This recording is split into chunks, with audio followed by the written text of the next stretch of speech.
கச்சத்தீவு பிரச்சினையில் தமிழகத்திற்கு ஆதரவான முடிவை மத்திய அரசு எடுக்கும் என்று பாரதிய ஜனதா கட்சியின் செயற்குழு உறுப்பினர் இல கணேசன் நம்பிக்கை தெரிவித்துள்ளார்.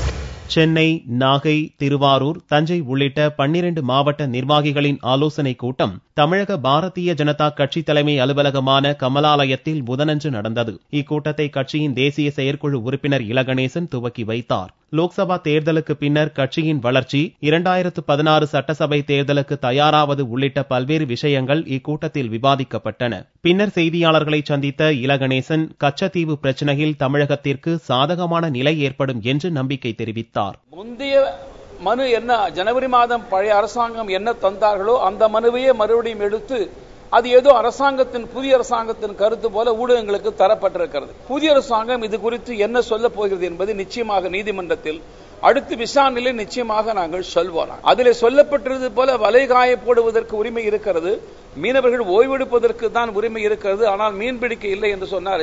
பைத்தியமா எங்க தமிழ்நாட்டு மீனவன் இங்க மீனை பிடிச்சு விட்டு வலையை காயப்படுது கச்சத்தீவு போவதற்கு, ஓய்வெடுப்பதற்கு என்று சொன்னால் இங்க மீன் பிடித்து ஓய்வெடுக்குவா கச்சத்தீவுக்கு போவான். ஆக இந்த இரண்டுக்கும் உரிமை இருக்கிறது என்று சொல்லும் பொழுது என்ன தொக்கி நிற்கிறது, அங்கு கடல்ல மீன் பிடிப்பதற்கு உரிமை இருக்கிறது என்று தொக்கி நிற்கிறது. இதெல்லாம் மத்திய அரசாங்கம் முறைப்படி அடுத்த முறை நீதிமன்றத்தில் சொல்வார்கள் நான் எதிர்பார்க்கிறேன். இக்கூட்டத்தில் தேசிய செயலாளர் தமிழிசை சவுந்தரராஜன், பொதுச் செயலாளர் வானதி சீனிவாசன், ஒருங்கிணைப்பாளர் மோகன் ராஜுலு உள்ளிட்டோர் பங்கேற்றனர்.